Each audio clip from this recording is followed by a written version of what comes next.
Okay. Cool. So let's go ahead and get started. Guys, thanks for jumping in here. Again, we'll probably have, people coming in and out as we go. Regardless, we'll put this up onto the Freedom Team page. Once we're done, we'll get it up there, uploaded. So, but yeah, last week, we kind of kicked this off. And if you missed last week, I would go back and watch last week's training. It was awesome. Aaron went over his just kind of the whole presentation that he does when he meets with buyer prospects, and which is really, I don't know, I've seen it before. It's stuff we, him and I are part of Craig Proctor's program for a long time. We learned stuff like that, and he just took that to, and really, I don't know, magnified it, just amplified it up to another level. And with what he's done with that buyer packet, it's almost foolproof as far as getting buyers to sign on with you. And I had several people comment afterwards, call me afterwards, and we had talked last week. There were a couple of questions that came up, and Aaron, would kind of answer that question, but then also said, man, that's like almost a whole nother training. And so I had other people ask me, like, man, can we do a part 2 with Aaron? So I thought, let's do it. So anyway, so I appreciate you getting on here, Aaron, to share some more stuff, Yeah. And kind of wherever you want to go with it. Maybe, just go and, for those that, maybe will watch the recording or, haven't seen the first one, just tell a little bit of your background if you could, and then we'll just kind of jump in here and, I'll jump in, different things as well. So yeah, go ahead.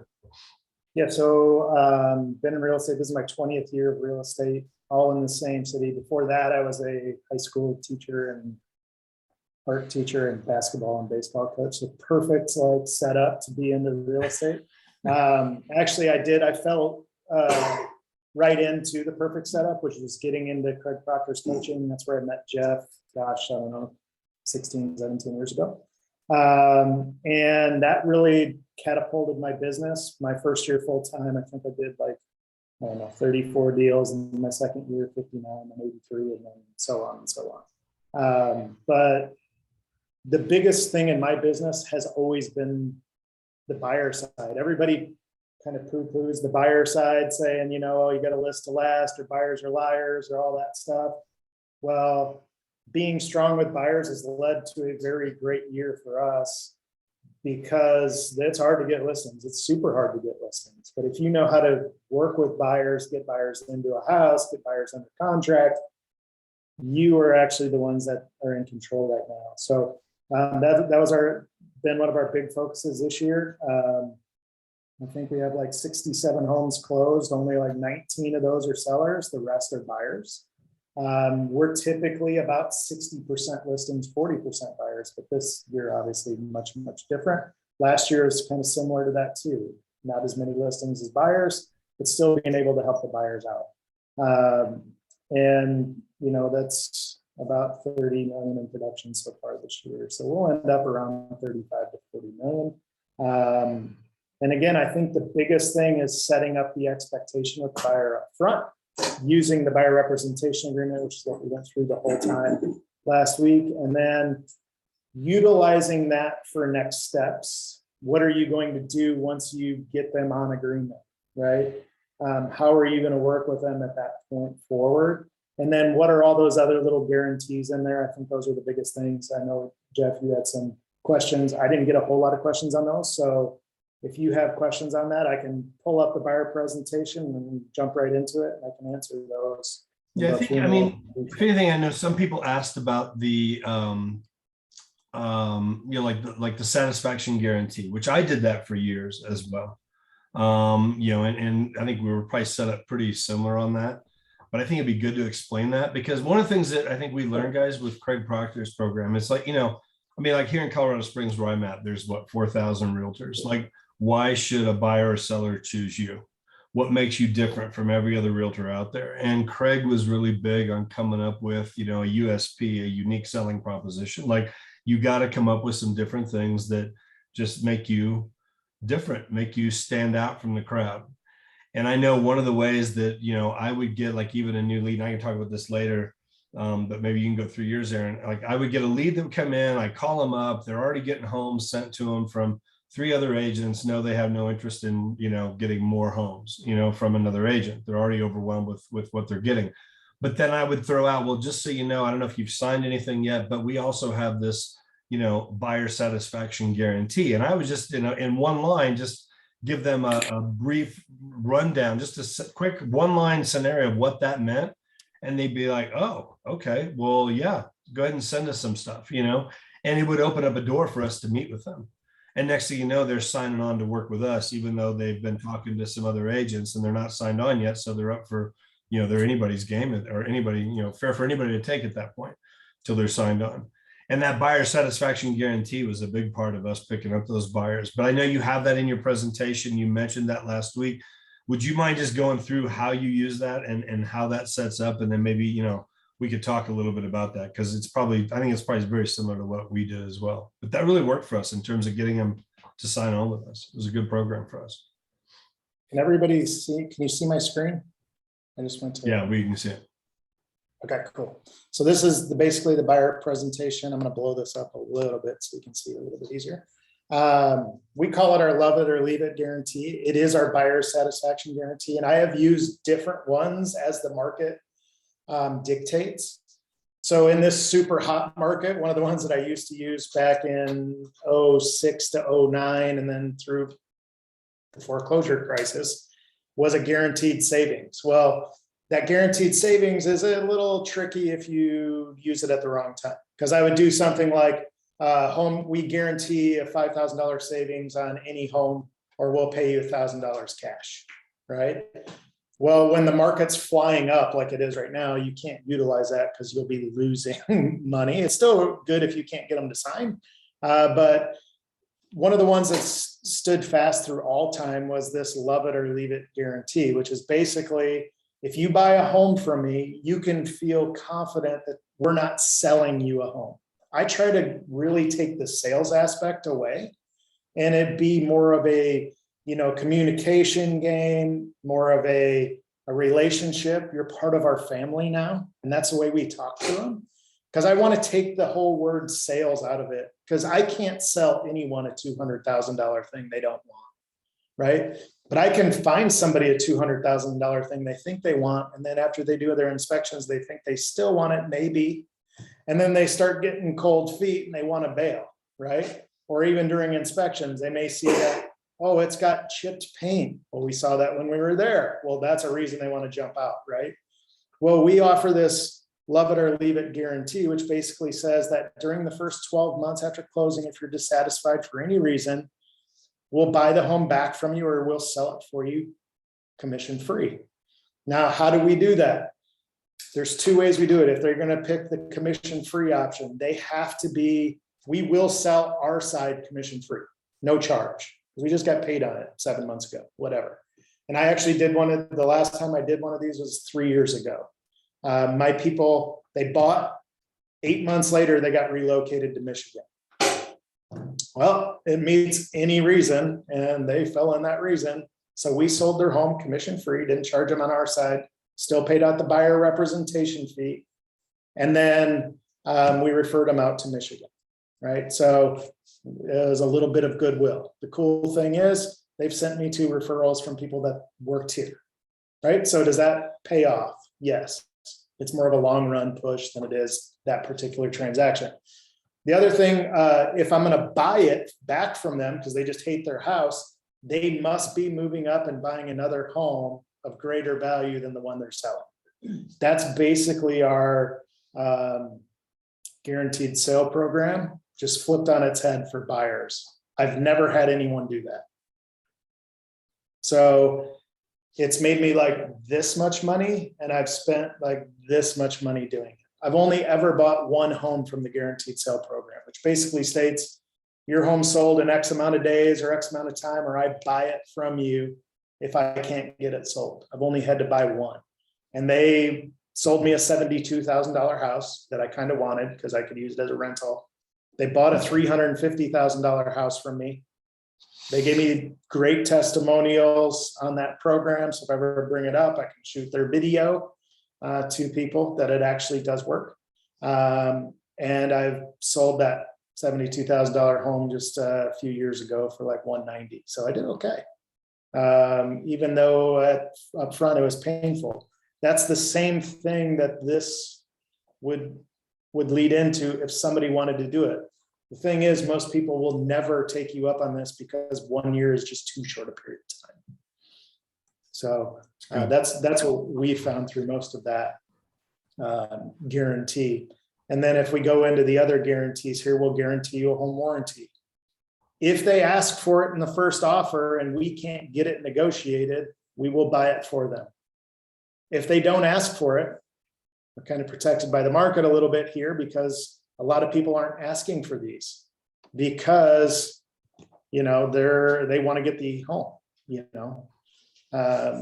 So this is a guarantee. And again, when you start stacking these up, and if they've talked to multiple people, first of all, most people haven't spent the 15 or 20 or 30 minutes up front on their exact criteria and what they want, let alone giving them things if they can't produce. So basically what you're doing is reversing all the risk for the buyer where they can feel comfortable with their purchase, right?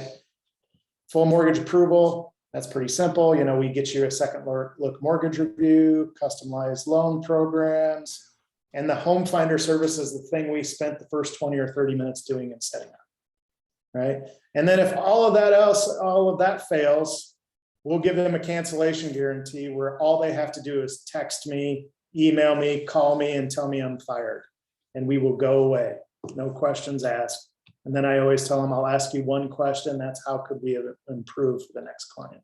Because obviously you weren't happy with our service. How can we make that better for the next people?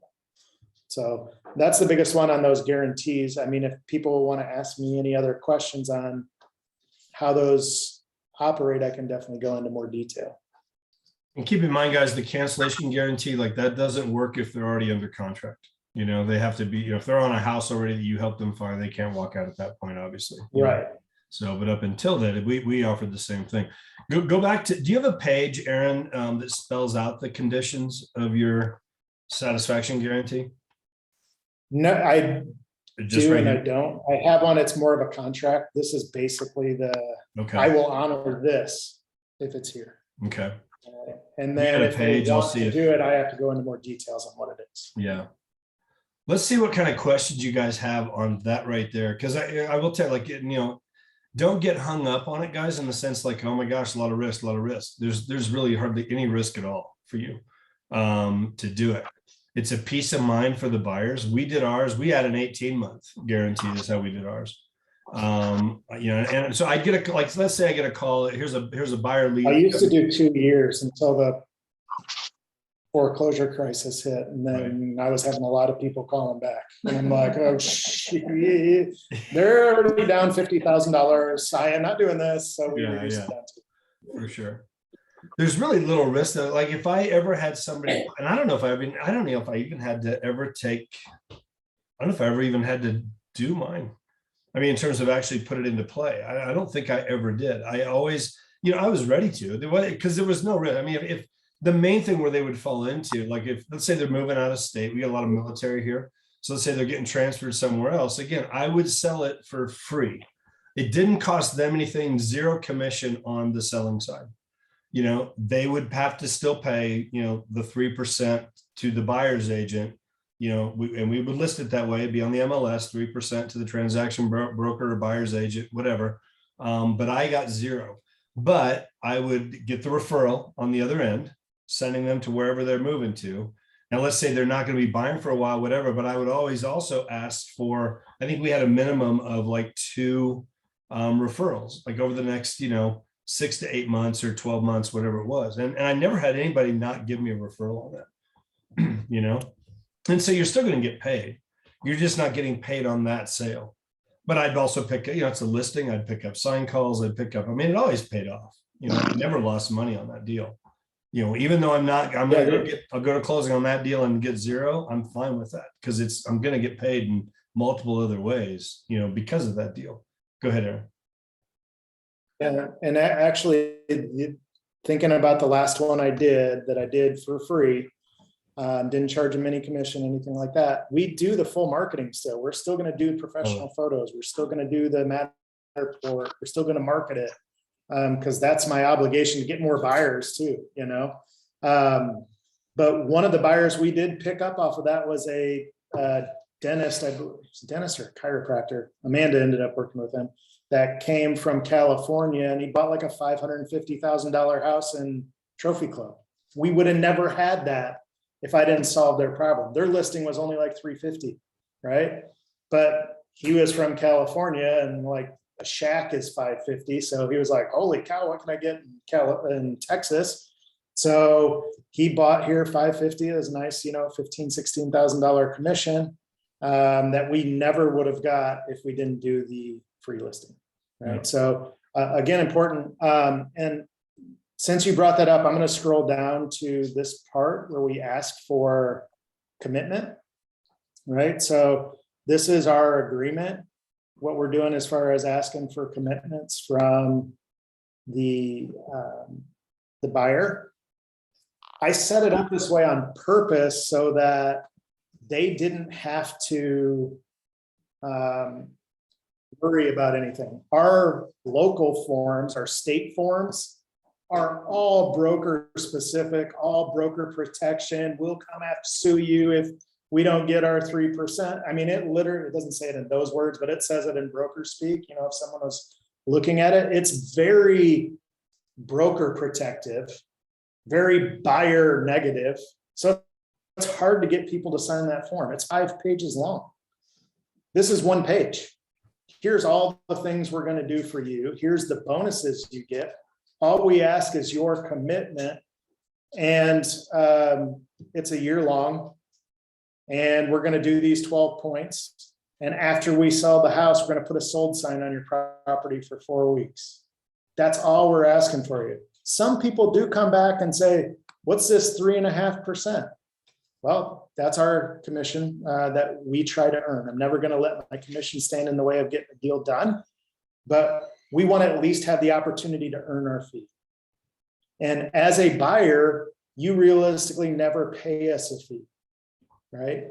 So I don't say never, we never charge you a fee, because there are some times we have to go back to the buyer and ask them for the difference, right? If they're only offering 2% on the MLS or 2.5% or whatever, right? And then that's where you have to put on your salesperson hat. You got to put on your suit of armor, and you got to go through a rejection or two, and it's okay, right? Because the buyer process realistically is pretty easy when working with the buyer once you've already got this signed, right? But let's say there was pushback or what have you on this, or you're showing them homes. I'm going to stop the share and then open up a new document to share. Let's share this one.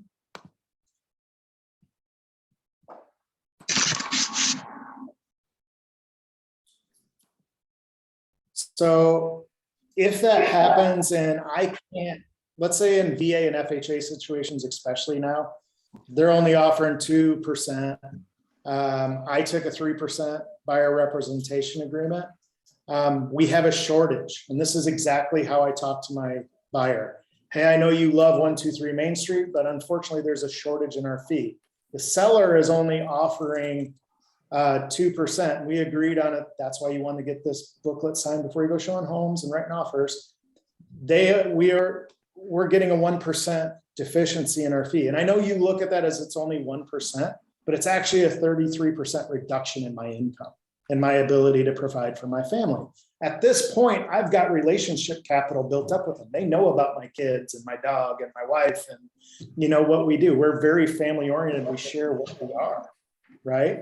So we have relationship capital built up. So if I say, hey, I'm getting a 33% lesser pay, I don't say it that way, but a reduction in my fee, it's a big deal. It affects the way I can provide for my family. So we have 2 ways we can handle this. Either I can ask for the seller to pay for it, or you guys can pay for it. If they honestly do not have the money, they're VA, I'm usually going to know before I ask the question, but if they're VA or FHA and they just have limited funds, I'm still going to ask the question, because some of them can come up with the money, right? And then it's a charge to them on the HUD, or I still call it a HUD. I hate the closing disclosure, so it's the HUD to me. So it's still a charge to them if they're willing to pay that 1% difference. So $300,000 home, they'd have to stroke us a check for $3,000.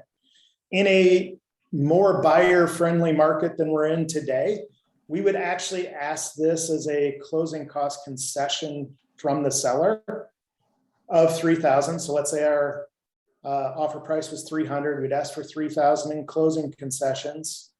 And then we would charge them $3,000 on the HUD. Those two $3,000 wipe themselves out to zero. So we still got our full 3%. It didn't cost the buyer anything. Now we're not in that market. We're in a market where we can't ask for extras like closing costs and things like that. So we have to lean on stuff like asking them for referrals. So I just spell it out. I don't know if this is pretty small, but oh. Let me see if I can blow this up a little bit. So we can see there. Okay. You never know how it transfers through. Yeah. So basically we're just talking about, this is one of the biggest purchases people make. Our buyer rep agreement states that my commission is 4% or 3%. Due to the circumstance, I'll not hold you to this agreement. My goal for my clients is not to let my fees stand in the way of ability of them purchase their home of their dreams. Exactly what I tell them verbally is now in writing. This is why I'm willing to reduce my fee to what the seller is paying, 2%. Therefore, I'm going to take a 33% reduction in income. I spell it all out. And I'd like to ask you for a favor in doing so. And I'm going to go as far as just reading this to them, right? Through Zoom, face-to-face, or whenever we're doing the contract documents. What I need you to commit to is simple. Just basically sing my praises to everyone you know and become a marketing arm for our team. If you can agree to send me 3 qualified referrals over the next 6 months, then I can agree to take a reduction of my fee. These referrals can either be buyers or sellers. Please complete this agreement on this letter, which states that I am going to reduce my fee and you're going to help me find more clients in the future. Thanks and have a fantastic week. New buyer commission amount, 2%. Buyer commits to sending 3 qualified referrals to Aaron Kinn in the next 6 months. Sign, sign, sign, and date, right? This works awesome because now I have verbal commitment, I have future commitment, and I've got it on paper. Again, it's the same process of why we want them to sign the buyer rep agreement, because now they have signed something. They feel like they have to commit to it. Same thing here. Would this hold up in a court of law where I could come back and get some commission money, or if they didn't send me referrals? Absolutely not. It has 0 teeth. The only teeth it has in it is putting something in their head that they need to send me some business because I did something huge for them. I took a 33% reduction in my fee. I don't talk about 1%, I talk about 33, right? And there's some people out there offering 1%, 1.5%, $500. Well, that number is a lot bigger, right? So I definitely want to make sure, and I'll tell them, hey, I know you're committed, I'm committed, but I'm going to call you every 2 weeks and see if you found anybody for me, because this is really big for me. And actually, if they find one person for you, it more than pays for what you gave up on this one transaction. And I'll post this document into the Facebook group. How often do you follow back with them, Aaron, after, like, you know, the deal's closed and now they've moved on and whatever, like, you know, at what point do you follow back? Like, if, you know, they have, it's been a month and you haven't talked to them, they haven't sent you anything. I mean, I guess you're going to follow back with them anyway after they get in the home. You know, you're doing some follow back. Yeah. So I think that's part of your process, is you have to have a good follow-up process anyways. So we'll tag this on to it. Like if I close a normal home, I'm going to do it just 1 by 1 by 1 by 4. I'm going to call them one day after they've been in the home, or text them or email them, some sort of communication that we have back and forth. Hey, you now had the home a day. Did you get in? Like, I just had a closing yesterday. I did this morning. Hey, did you get in the home all right? Were the keys okay? It was a new build. They're like, we were going to move in, but the home wasn't clean yet. I was like, oh crap, you know, do you need me to arrange a cleaning crew to go over there and get that home cleaned for you? I look at these follow-up calls, the 1 by 1 by 1 and 4, is discovery, not communication calls. Yeah, they come off as communication that I care, but it's discovery. How can I discover an issue or a problem they're having with their home that I can solve, that no one else will solve? No other agents do this, where they're going to be tied to me forever and keep sending me referrals, right? So I call them one day after closing. I call them 1 week after closing. same thing. Hey, you've been in the home a week. By this time, they'll say some stuff like, yeah, we were laying in the bed and we noticed the ceiling fan's all wobbly, okay, I'll pay for your home warranty visit to get that ceiling fan fixed, whatever. Does it cost me a little bit of money? Yeah, but this is huge relationship capital, right? Then I call them a month after closing, then I'm going to call them basically 3 months, every quarter, for the rest of their life, right? Or contact them. I don't necessarily call it, maybe a Facebook message, maybe text. I kind of look at the way our relationship went throughout the contract and what their best communication method was. I have sold homes to people I never talked to one time on the phone, ever, because they're just not phone people. They're text people or Facebook Messenger, or even crazier Instagram Messenger, like we have those too. Right. So I would just slide this in those calls. Hey, it's my 1 week follow-up. I was just checking to see if you've got a couple qualified referrals for me, what have you. How's the home going? This and that, I can solve that. Now you're even plussing it even more. You took a 33% reduction and now you're giving them more, right? It's called reciprocation. The more you give, the more you get. So, and it's a natural human response. Like, I know, have you ever been through a line at Starbucks and it's like, oh, the person in front of you paid. What is your first thought? Oh, I better pay for the person behind me instead of just accepting the gift. It's a response humanly that we want to reciprocate. Even though we don't know who the person was in front of us or the person behind us, we're going to give it to the person behind us just because they're in a car and they're also ordering Starbucks. And then you get tagged with a $35 order and yours was one coffee. Like, I've been there. Everybody has, right? So it's the same thing in real estate. If you do something good for somebody, they're going to give that relationship capital back to you. Do you guys get that? Like, I think there's most agents out there, they have no idea that, whatever the MLS says that's what they're getting paid, that's what they're getting paid. They have no idea that their fee working with that buyer is determined between them and the buyer. Yeah, I have most agents don't know that. Yeah, Angela's one that is in the room here with me.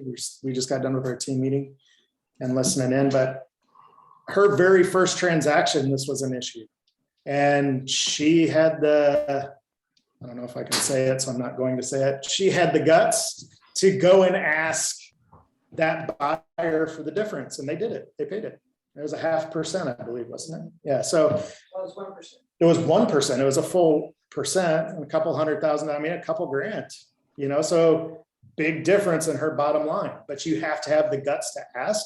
And she had built up enough relationship capital and enough, with what she's already doing in the transaction, they were going to do it. So it works out really, really well. And she still has a good relationship. It hasn't killed the relationship together. Don't think that way just because you're asking for something that normally isn't asked for, right? Can I go back through on the buyer presentation just a second? Yeah. I want to talk about one other thing on there. And I don't see it. Okay, can everybody see this? Yep. Okay, so we talked about on the last call as well too, that we go through this in order. So the first thing that we ask for or we do is this, and this is all me writing. Then once we get done with that, we're going to go through the rest of it, and that's all them listening and interacting back and forth. And then on purpose down here, I don't put in the exact amounts because I want them to write information. I want to get them pen on paper before the ask comes up as, will you sign this, right? Because if they're actually writing down, the likelihood of them signing is much greater, right? So I always go through this box and say, take out a pen, here's your copy, write some stuff down. They still have no idea there's an agreement on the back of this booklet that they're going to have to sign, right, in order for me to work with them. So we get them to do this, right? And then I'm going to, this question here is a big one that we asked, when's the best time for us to look at homes together? Once I get them to sign their agreement, I want to get their commitment to go look at least 3 or 4 homes with me in the next week, even if they're 12 months away from buying a house. I have many people that come to me, oh, we're leasing until, July. Well, that's a long time away. So a lot of agents won't even meet with them, right? Or even help them at that point because they're not within 6 months or 3 months. I will still meet with them. I'll get them to sign and then I say, hey, let's just go out and look at 4 homes in the price range you gave me. Let's say their price range is 250 to 300. Let's look at one at 250, one at 275, and then a couple, around 300, right? What this is going to do is it's going to give you an idea of what you can afford in the neighborhoods you're looking for, right? You pick the 4 homes out. I'll help you if you need me, but pick the 4 homes out. We'll go look at them and it's going to give you a good idea of what's there between 250 and 300. So then when you see new homes coming in our search that we're going to set up for you, you'll know if it's a good deal or not. Now, to you, the real estate pro, you're like, there is no way they're going to be able to know if it's a good deal or not from only seeing 3 or 4 homes. I know that too. They may even know that. But the biggest thing is to get them into homes, right? Because if they get into a home within a week after doing this agreement, it kind of stamps this that this is more secure. Number 2, they see that I'm more secure in them and their ability to find a home. 2, they're more secure in me because I'm doing work for them besides just setting up some MLS search. And then the third thing it's going to do is it's going to improve and speed up their ability to buy. They will find a way to get out of that lease in July if they find a home they love in October. I guarantee it. Have it happen all the time. I have people that say we can't buy in 12 months and we're under contract in 10 days because I got them into homes. Like they've already signed the agreement. They're talking with lenders, getting all that squared away. And now they're in homes with me. They're going to buy before that 12-month period of time, every single time, because what we're showing them is better than what they live in, right? If they're buying 300, they might be in an apartment. If they're buying 600, they might be in a smaller 300. Wherever they're going is better than what they're in. The only time that doesn't work is when they're downsizing. But then you just use it the other way. You don't have to clean 4,400 square feet anymore. Now look at this one, it's half. It's 2,200 on 1 story, no more climbing steps. Again, you're speeding up their time frame. And that is huge, huge, huge. And I think a lot of people miss that because this is where they think buyers are liars. Oh, I'm 12 months away. And then they don't do a good job following up. And 6 months from now, they call their buyer and their buyer said, oh, I just bought a new home yesterday. Everyone's had that happen to them. Well, the problem was you didn't get them into homes first, and you should be following up more often, but you need to get them into homes first, period. So that's what I would recommend on this as well, too. That's Any awesome. questions on that? Have you guys had, anybody want to share any, have you had any experiences like that where you've been able to get buyers out? Have any of you guys ever done that? You get buyers out looking, just even though they're months away, let's go take a look at some things, and they end up, their time frame moves up quicker. Has anybody else had that experience? Because again, that's something that Aaron and I learned that in Craig's program, and that worked for me. Just like what Aaron said, every single time we would get them out, similar situation. They're in a lease, or they can't move for 6 months or 8 months, or we're thinking sometime next summer, but they just got on your website now, and we get out looking and they're under contract before Christmas. Their time frame moves up. They get excited when they get out there and they start seeing things. Wow, look at this, So, and I used to do the same thing, Aaron, just like, hey, let's get out. I'm gonna have my notebook with me, whatever. I want you to point out in these homes we go look, you point out to me what you like and what you don't like. It's gonna help me do a better job searching for you. I don't want to send you a bunch of homes that just absolutely don't work for you. That's a waste of your time and mine. I don't want to miss out on the home that could be perfect for you because we're not searching the right thing. You gave me your criteria. Let's get out and look at a few things and just you point out what you like and don't like. We'll just walk through those. I know these aren't the homes you're going to buy. I get that. You're months away. I get that. Let's just get out and look sometime over the next week or two, and I'll just do a better refining of your search for you, and then we'll just be in touch here. And next thing you know, we're looking at homes again the next weekend. They want to go look at more. And they want to look at now they're under contract and they're figuring a way to get into that home sooner. That's happened to me Countless had, over the years. yeah, I had clients that just moved here in September that put a lease in on a house because they're coming from California, didn't know the area. I am out showing them homes right now. We haven't got one, but we've made 3 offers on homes. Yeah. They're in a 12-month lease. They said they weren't going to be ready to look at homes, but I got them out within a week. Yeah. And they're going to buy a home before Christmas. I guarantee it. We've already made 3 offers, right? So, yeah, Mary. Yeah, I just, I wanted to chime in on this because I completely agree. I've had buyers over and over again, especially in my market up here in the mountains. We're in an area that people are coming in for the weekend. They're looking at their wheels start turning about what it would be like to own a property in Colorado, and just giving people the assurance that they're not wasting my time. I think that's part of, on their end, what they're thinking too is, well, we don't want to waste this. We don't want to waste her time. We don't want to go out and have her show us properties. We're in a lease. We're not looking to move right now. I just reassure them that, look, I'm in it for the long haul. I've had clients that have been looking for 2 or 3 years. I've had clients that, say that they're going to buy in 2 or 3 years and they buy right now. But for me, it's worth the effort to meet with you guys, show you properties, get to know you, get to know your preferences, so that when you are ready, then we're going to rock and roll with it. And we'll be able to really pinpoint the exact properties that are going to work for you. Very cool. And I would say too, once you go out, Jeff made a really good point.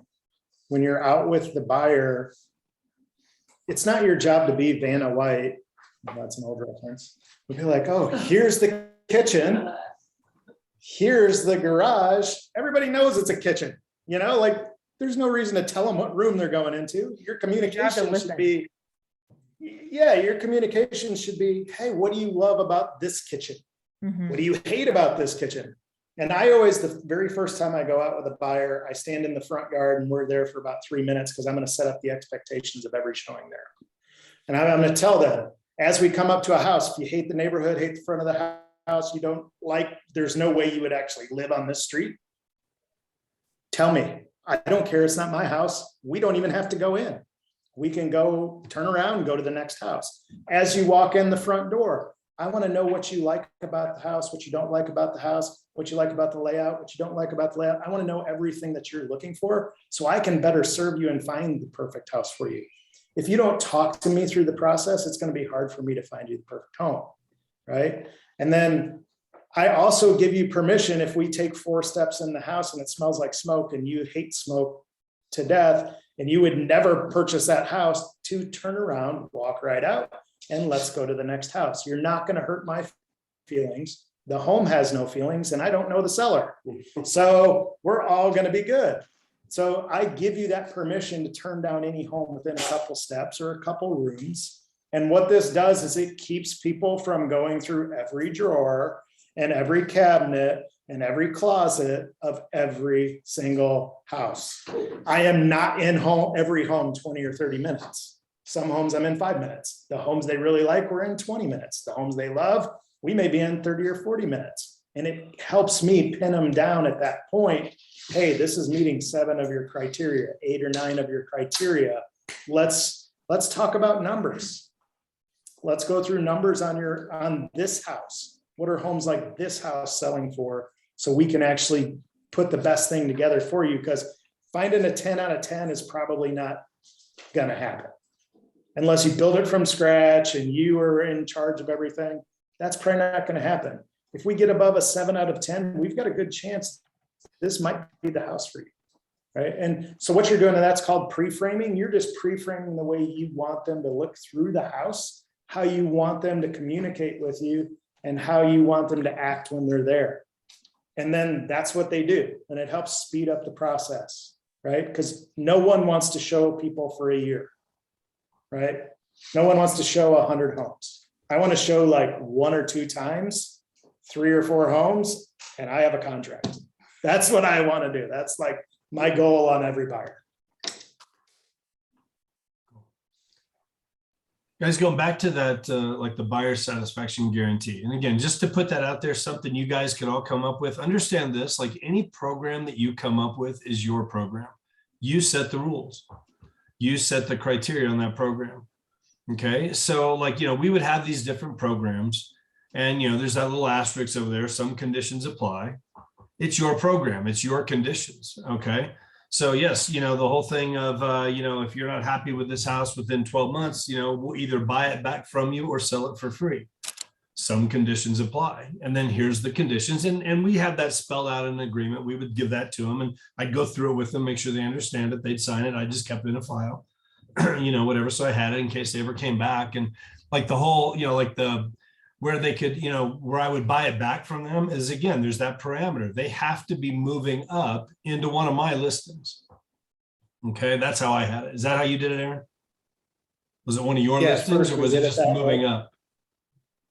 At first we did it that way, and then we changed it to any listing. Okay. Our only term, honestly, was there's two. They have to be moving up and buying another home, and we have to agree on price.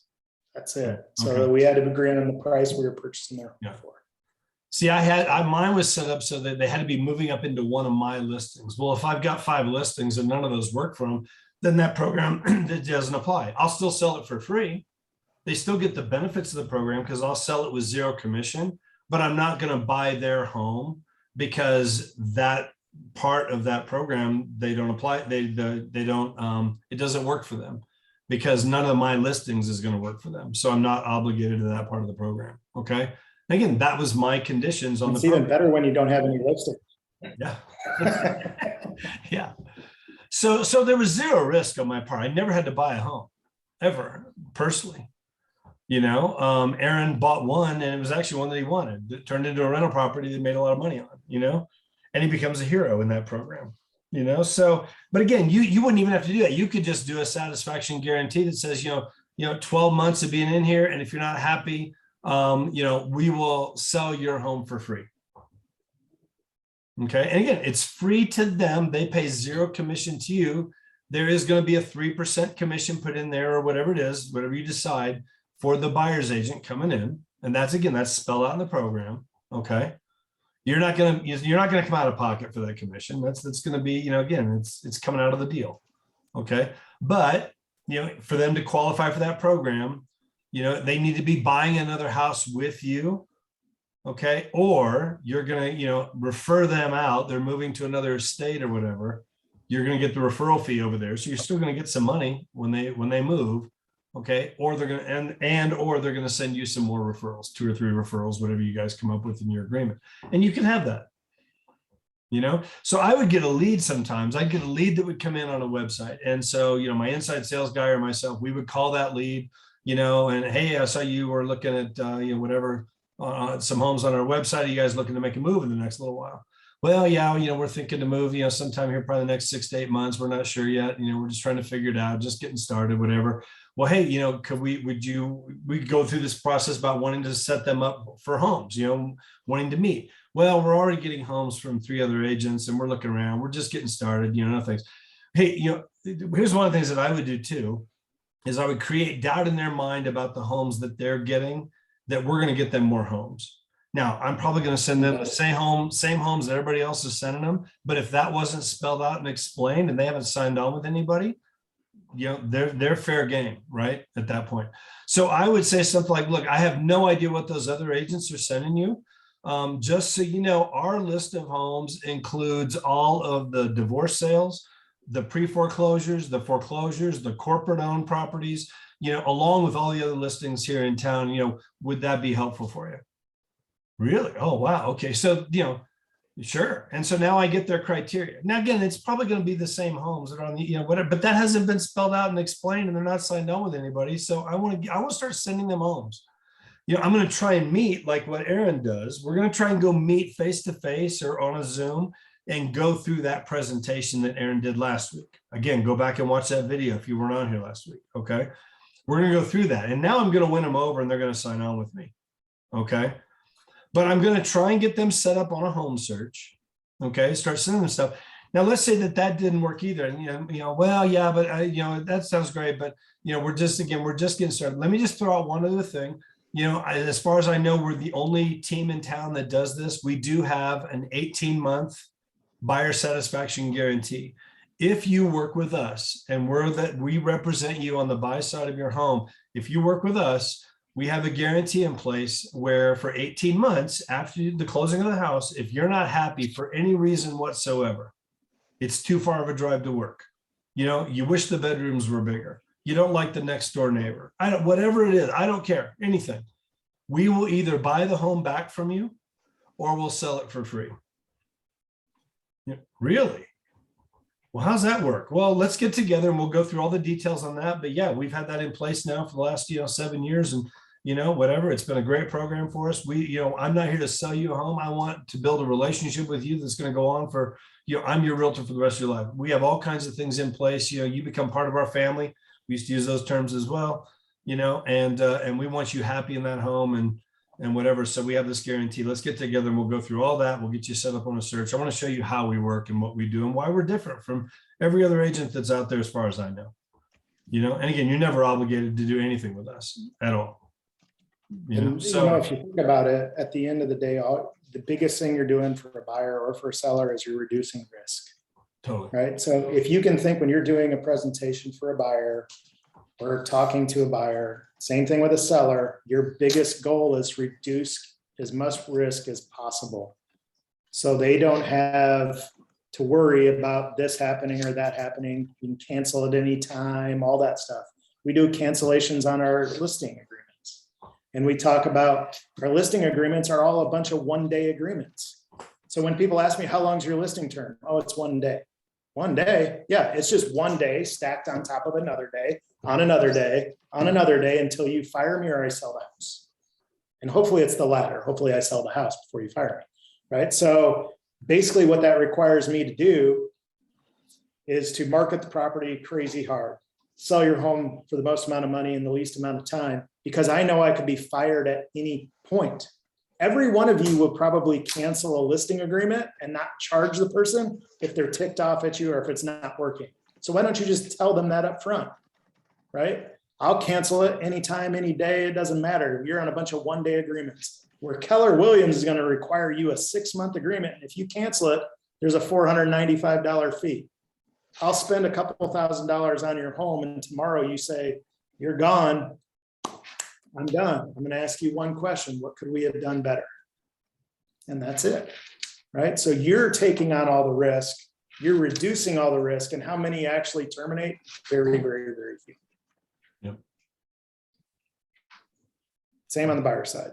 Good stuff. Once they've signed and you've actually put in that relationship capital and you are listening to them and doing what they want as far as a home and who they are as a person, they're not going to cancel you. Cool. Any questions, guys? Anybody? Any comments, questions, comments, anything? Any thoughts? Hopefully I think it's a good follow-up, a good part 2 to what we did last week. And I would tell you both of these put together, this training and the one from last week, if you just watch these a couple times and then make it your own program, implement some things that you want to implement with this, I guarantee you're going to get more buyers working with you. You're going to get more people signing on with you, and you're going to get more referrals when it's all said and done as well. It will lead to more business. So any comments, any thoughts? It's good stuff. Yeah, no, it's real good. I think even having the people that are in leases and, showing them homes is key. I mean, I've done that already and it's worked. So I believe in it, and the people will find a way. I had a lady had to spend $2,000 to get out of her lease. So yeah, so I get it. Yeah, it does work. For sure. So, well, good. We'll be back next week. We'll do this every Tuesday. So every Tuesday, 10 a.m. We'll have a different trainer on next week.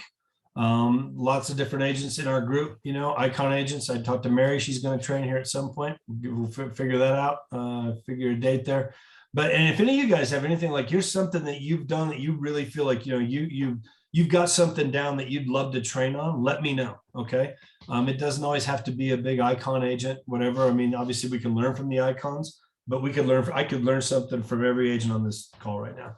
So there's things that you've done, things that you've experienced that you could train on, and we could have a good discussion about. And these don't all have to be 1 hour in length. We might have a 15-minute training with 15 minutes of questions, and that's what we're doing for that week. So, so just let me know if there's anything specific that you want training on, or that you want to train on yourself. But we'll have more of these. We'll do this every Tuesday. So any last comments or questions before we wrap it up? Anything? Thanks for taking the time, Jeff, Aaron, everybody. Thank you. Sure. Yeah, Ab- thank abs- you, guys. Absolutely. Cool. All right, guys. Awesome. You guys have a good Aaron, day. thank you very much, Aaron. All Appreciate it, right, man. thank you. Okay. Bye, everybody. All right.